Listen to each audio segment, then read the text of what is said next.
Hello everyone and welcome back to another video. So before we get started, I just wanted to say hello to all of the new subscribers that found their way onto my channel.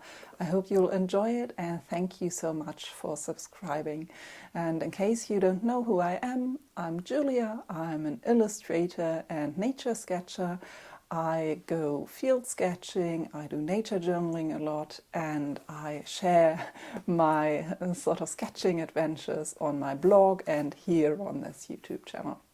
So I really hope you enjoy what I have to share. And yeah, today we will have another sketchbook tour. And usually during the summer months, I draw lots of flowers, wildflowers and garden flowers, and yeah, all kinds of landscapes too. So yeah, let's see what I've been up to in my sketchbook this summer, and let's just dive in. So let's see where we were. Maybe you remember this sketchy from the last sketchbook tour. This is an architectural study in ink, and the rest of this page was still empty at the time, and I just decided to fill it with all kinds of different summer flowers. And I think at the time I was collecting ideas actually for a new class about sketching botanicals, and which has been since released. I was really enjoying the diversity of summer wildflowers around me, also a few garden flowers on my balcony. And yeah, what can I say? I really enjoy how these leaves turned out. I was experimenting with a bit more loose brushwork, which also found its way into the class. And so, yeah, I really enjoy these sort of small collections pages like this, where you draw one thing on one day and the next day add something else, and somehow you have an entire interesting collection of small items or small flowers, like in this case. And I already indicated there will be lots of flowers in this sketchbook tour. So here's another page of mostly wildflowers. There's a small close-up landscape thrown in here from a nearby park. And I also tested a new gel pen in some of these sketches. I'm not really a fan of this. I also got out my reed pen and my fountain pen for a few of these lines, and I really have to say I enjoy pure ink drawings these days. They are a lot of fun. I find I should just do them more often. In a few areas I also added ink work, ink outlines to my colored sketches. So that's another method to keep your sketches really crisp and detailed. And then we have even more flowers and an unfinished landscape sketch that I shall paint at some point, and a little butterfly. I tried out the new palette here. I tried out the Kramer Pigments palette. I made a video about this and I tried out a few of the colors here. And the right side with poppies was really the start for my course on sketching loose but precise flowers. I had a lot of fun documenting this life cycle of the poppy flower over several days. So this is really a fun thing that you can try out yourself if you have a flower at home in your garden or maybe in a park. Then observe it over several days and see how it changes. And usually you can go from the bud stage to the full open flower to the seed stage in a few days. So this is really a nice exercise in following along with how things change in nature. And here we have even more flowers, this time without color. And some days I just get carried away with my mechanical pencil. And yeah, I sometimes wonder if I should even post these really unfinished pages. But then again, I always think these sketchbook tours are meant to show a variety of studies and experiments and not just perfect finished work. So each of these could probably be made better with a little dash of color or maybe some ink work, but yeah, I'm not sure about it. I will probably come back to this before I finish this sketchbook, but for now I quite like them as pencil sketches in the way they are.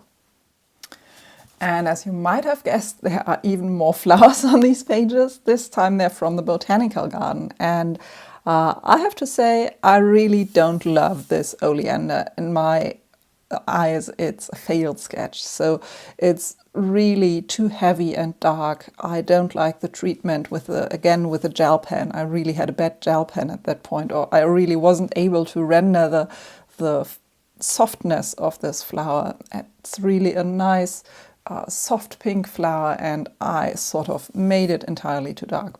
But then on the other hand, I really love this loose light pomegranate sketch, which with those highlights here and the loose brushwork on the leaves. So this is really one that I like a lot, and this one, well, you know, it's a sketchbook, so it's okay that this is in here. And then we have a landscape. This is from the Botanical Garden. I am really into sort of these slightly bigger landscapes. If you've followed my work for a while, you know that I often do these very small, almost thumbnail-like landscapes. And right now I feel like I want to explore bigger drawings, and this also means more watercolor. So I'm not sure how I feel about this yet. You will see in a minute how I treat these sort of bigger landscapes in my sketchbook. Here's a bit of a random page. I'm a bit hesitant to show even more flowers, but I really like this sort of botanical study of the willow weed, I think it's called. This is sort of more random. I don't think this is compositionally a great page, but yeah, it has more flowers and it has little ducks. And then we get to the bigger landscape. So this was during my vacation, and I only did 3 sketches in the time I was there, and all of them were these sort of middle-sized or larger landscapes. So I returned to this particular view several times with different light situations. I can show you on the next page. Here is more of an evening version of this. And I think I learned a lot about drawing these kind of small houses, about how different the light falls in different times of the day, and also that you have to be kind of decisive with applying your watercolor washes. So I don't like some of these areas that seem a bit washed out, and but then again, I really learned a lot about how to paint larger landscape sketches, I think. And then we have the last page finally with florals for this sketchbook tour, featuring this little pink plant which I bought for my plant shelf. I'm not sure how you pronounce this, cyclamen. It's quite the, it's sort of a granny plant around here. I don't know. It's one that my grandmother always used to have in her plant collection. And then 2 more garden flowers. This one is a hydrangea, and one that I don't know what the English name for it is right now. But I really enjoy simplifying the watercolor aspect of sketching currently. So somehow I enjoy the drawing part more, and drawing sort of keeps me better in the flow of things overall, and watercolor just always means that I have to wait for layers to dry, especially when I use watercolor very loosely, which I tend to do because I don't want to overwork these kind of sketches. And then we have the last page of the sketchbook tour, which features 2 scenes or 2 locations, again from my vacation. This one was a monastery, and then we have the Botanical Garden in Karlsruhe.